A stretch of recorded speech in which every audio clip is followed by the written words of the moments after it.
Ay mga boss, nandito tayo ngayon sa SM Cyber Zone para bumili ng bagong new iPhone. At tulaan nyo nila kung anong bibili naming iPhone. Tara, samahan nyo kami na yun. Bale nga, nandito na kami sa SM Purview. Di ko na naparita kung kailan kami umalis at kung anong oras kami umalis. Bale, kasama ko nga pala ngayon, nakikita nyo ay si Papa dahil siya talaga ang bibili. At ako ay chaperon lang, taga-kilatis lang ng kanyang bibili. At ayun nga, dito naglalakad na kami sa mga shop-shop dito at inaalok kami ng Oppo at Vivo. Pero ang sabi ko lagi sa kanila, Kuya, hindi po.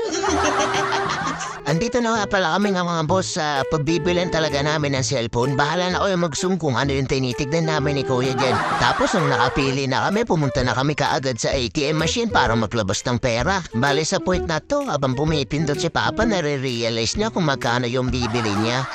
Kaamot talaga sa ulo kahit di makati. Napakaswerte talaga ng bibili ni Papa. Saya-saya niya sigurado pag uwi. Bali kaya nga pala siya bibili ng bagong cellphone dahil puno na yung memory card niya. Luma na rin kasi yung cellphone niya at madali na ring malobat. Tsaka ang pinaka-issue niya, kusang nag-order sa Shopee at Lazada. Kaya naman sana sa bagong cellphone niya ngayon, mawala na yung isyong ganon nang siya'y makapag-ipon. Bali masaya nga pala dyan si Papa habang pumipindot at maglabas ng kanyang pera. Makikita mo naman sa posture ng kamay niya, oh. Ang saya-saya niya. Maubos na yung maintaining balance niya. Bale, ito na, tapos na kaming kumuha ng pera at makikita nyo na kung anong cellphone yung tinutukoy ko. Uy, sana all! Siguro pag napapanood mo na to, yung tenga mo abot ngiti. Ikaw din o, ba't kailangan ngiti? Kinikilig ka rin o. O sigurado may magtatanong kung anong iPhone yan. Yan ay iPhone 13 512 minus 384 gig fully paid. Bali di pa nga dapat namin bubuksan yan. Pero sabi ng tindero doon, buksan na daw. Kasi pag doon daw binuksan sa bahay, mawawala daw yung warranty niya dahil kami daw yung nagbukas. Kaya napagdesisyonan na ni Papa na siya na lang ang magbukas. Ngayon lang din kasi siya nakapagpilas niyan dahil di naman kasi nag-iPhone yan eh. Puro Android lang yan. Mas madali kasi gamitin Android. Ewan ko ba ba't ang gustong-gusto niya ng iPhone? At nung nabuksan na nga, pati ako napangiti. Ang ganda pala ng iPhone talaga sa personal eh, no? Android lang din kasi yung cellphone ko. Di rin kasi ako nag-iPhone. Di man ako marunong yan eh. Sa pagbibigyan namin ito sa kapatid ko, pasensya na kami na nag-ASMR ng pagbukas ng iPhone. Balen nga lang pala yung kasama niya, Ford lang. Pero meron naman silang freebie na power bank tsaka dito SIM. Bumili ka na lang ng adapter mo, baka kaya mo na yun. At ayun nga mga boss, nung tapos na namin i-testing yung cellphone, binayaran na rin agad para makauwi na kami. At syempre, hindi maganda ang cellphone pag wala ang picture ng mga bumili. Kahit nakaka-picture na kami agad yan. Pag binara mo yan, yari ka sa akin. Sa mga hindi nakakalam, sa ting bibili ng cellphone ako, laging kasama. Kaya lahat ng mga cellphone nila may picture ako.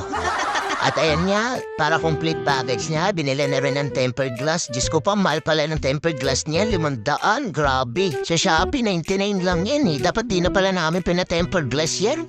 At dito nga, pauwi na kami, dala-dala ko na yung cellphone. Tiyaran!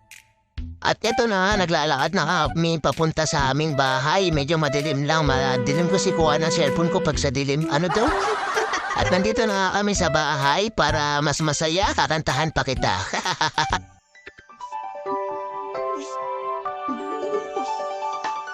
Walang imposible kung ito ang iyong nais.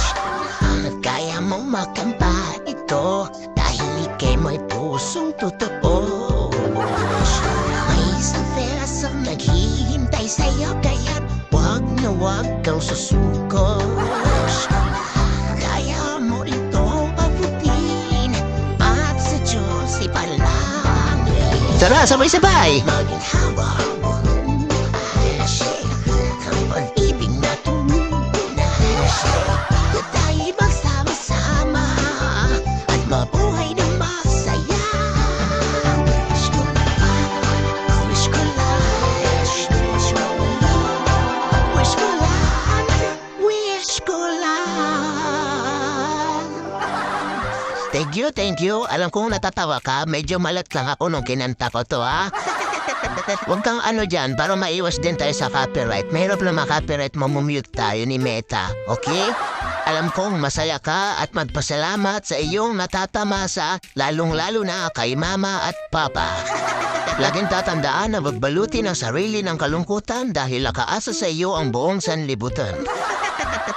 At dahil dyan, may bagong new cellphone ka na, Alexa. Mag-aral mabuti at maghugas ng pinggan palagi. Alam ko namang deserve mo yan at syempre deserve mo rin maghugas ng pinggan.